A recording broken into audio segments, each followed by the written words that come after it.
Hello guys, I am Umar Aman Pathak going to present my lecture on Indian tradition, culture and society. This is a lecture which is beneficial for your semester and yearly examination of different universities of India.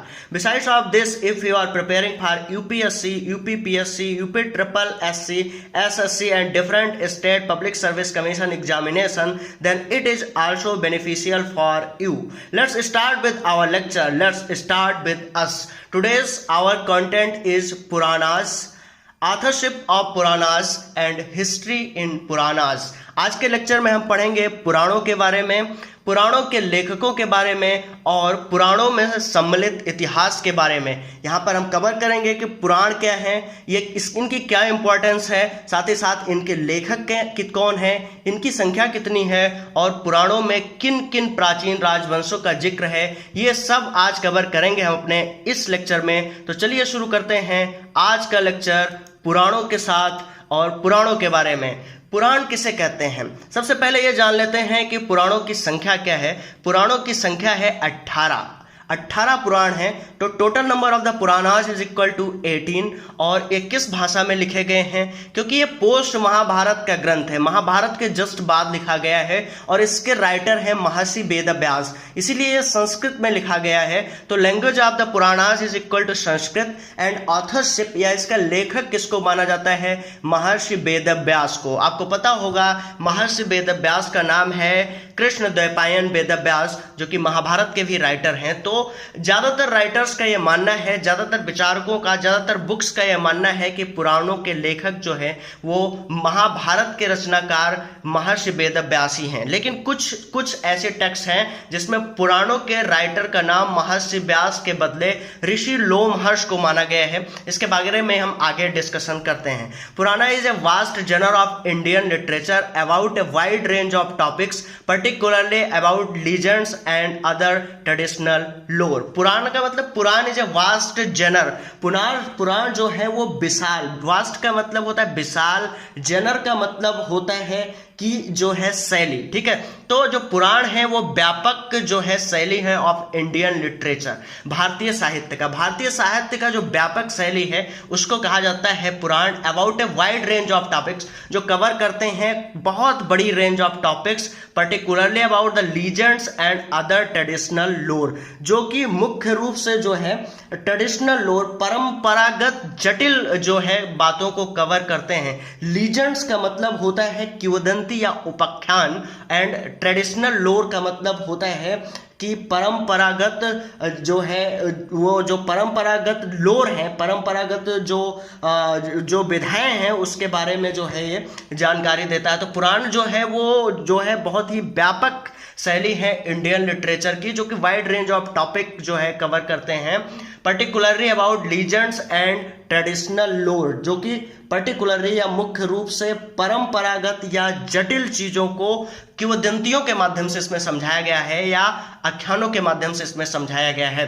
The Puranas are known for the intricate layer of symbolism depicted with their stories. Intricate का मतलब होता है जटिल, layers of symbolism का मतलब प्रतीक, ठीक है। तो जो पुराण है इसमें जटिल चीजों को प्रतीकात्मक कहानियों के माध्यम से आसानी से समझाया गया है। द पुराणाज आर नोन, पुराण जाने जाते हैं for the intricate layer of symbolism depicted with their stories, जटिल सी चीजों को अपनी कहानियों के माध्यम से समझाने के लिए।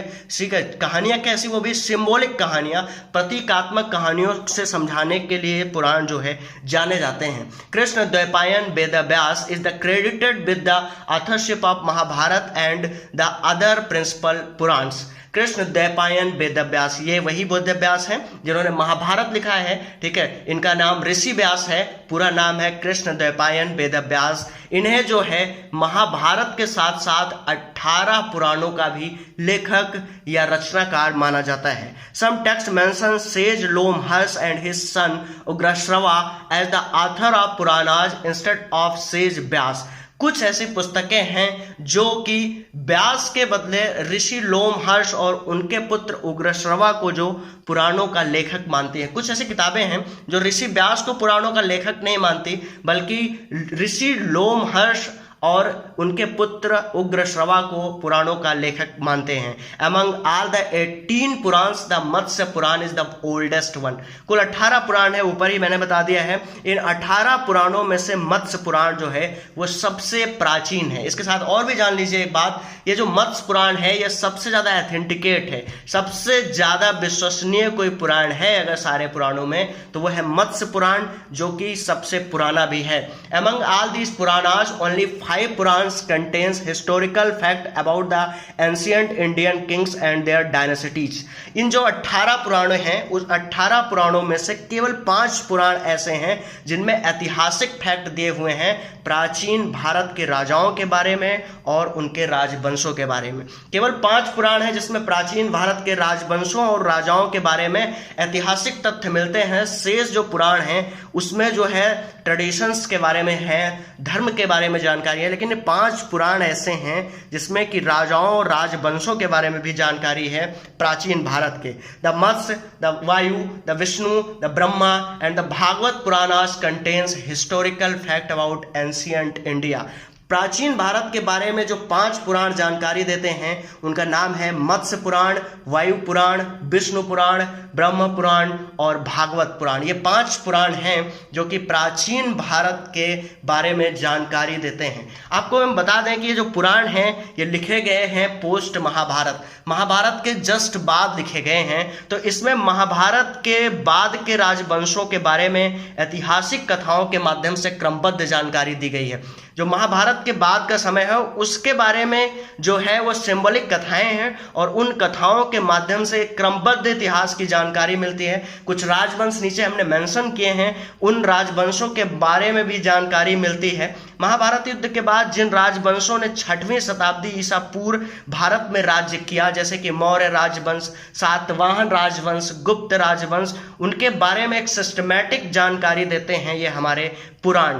तो इनके राइटर्स के पर काफी विवाद है थोड़ा बहुत। ज्यादातर लोग जो है वो किसको मानते हैं, सेज जो है सेज वेद व्यास को मानते हैं, लेकिन थोड़े बहुत लोग ऐसे भी हैं जो महर्षि लोमहर्ष को मानते हैं। अगर दोनों में कंट्रडिक्शन हो जाए तो एक ऑप्शन आपको सेलेक्ट करना है, ठीक है। और दोनों ऑप्शन साथ साथ नहीं आएंगे, लेकिन अगर साथ आते हैं तो उस कंडीशन में आपको वेद व्यास के साथ जाना है। चलिए डिस्कस कर लेते हैं पुराण और उनसे रिलेटेड राजवंशों के बारे में। ये जो विष्णु पुराण है ये मौर्य राजवंश के बारे में जानकारी देता है। चंद्रगुप्त मौर्य, बिंदुसार और अशोक, जो ये डायनेसिटी है इसके बारे में जानकारी कहाँ से मिलती है आपको, विष्णु पुराण से। विष्णु पुराण से कहाँ की जानकारी मिलती है, मौर्य राजवंश की जानकारी मिलती है। यह मत्स्य पुराण में आंध्र सातवाहन राजवंश की जानकारी मिलती है। आंध्र सातवाहन राजवंश के बारे में अगर आपको पता करना है तो आपको मत्स्य पुराण के साथ जाना होगा। ये आंध्र सातवाहन जो राजा थे ये इतिहास में ब्राह्मण राजवंश के नाम से भी जाना जाता है। शुंग और सातवाहन और कर्ण, शुंग, सातवाहन और कर्ण, ये 3 के 3 एंशिएंट इंडिया के राजवंश हैं जो कि ब्राह्मण राजवंश के नाम से जाने जाते हैं। चाणक्य ने ब्राह्मणों के राजवंश के बारे में थोड़ा सा कंट्रडिक्शन पैदा किया है, फिर भी यहाँ पे जो हम आपको बताना है, हमें बता रहे हैं कि 3 राजवंश है एंशिएंट इंडिया में, शुंग, सातवाहन और कर्ण, जो कि ब्राह्मण राजवंश है। और इस सातवाहन राजवंश के बारे में आपको मत्स्य पुराण से जानकारी मिलती है। सातवाहन राजवंश वाले लोगों की राजधानी आज के आंध्र प्रदेश के विजयवाड़ा में पड़ती थी। अब आपको पता होगा विजयवाड़ा जो है वहाँ पर राजधानी के रूप में विकसित किया जा रहा है। चलिए उसके बारे में किसी दिन वर्ल्ड अफेयर या करंट अफेयर में बात करेंगे। द वायु पुराण, वो वायु पुराण है, ये जो है गुप्त डायनासिटी के बारे में जानकारी देता है। ये गुप्त डायनासिटी जो है श्री गुप्त, घटोत्कच और चंद्रगुप्त और समुद्रगुप्त, इस वंश का सबसे फेमस राजा हुआ समुद्रगुप्त, जिसको भारत का नेपोलियन कहा जाता है, ठीक है। तो ये गुप्त डायनासिटी के बारे में जिस पुराण से जानकारी मिलती है उस पुराण का नाम है वायु पुराण। इसी के साथ ये जो हमारा लेक्चर है आज पुराणों के बारे में वो खत्म होता है और फिर हम कल किसी और लेक्चर के साथ मिलेंगे। तब तक आपको धन्यवाद। जय हिंद, जय भारत, गुड नाइट।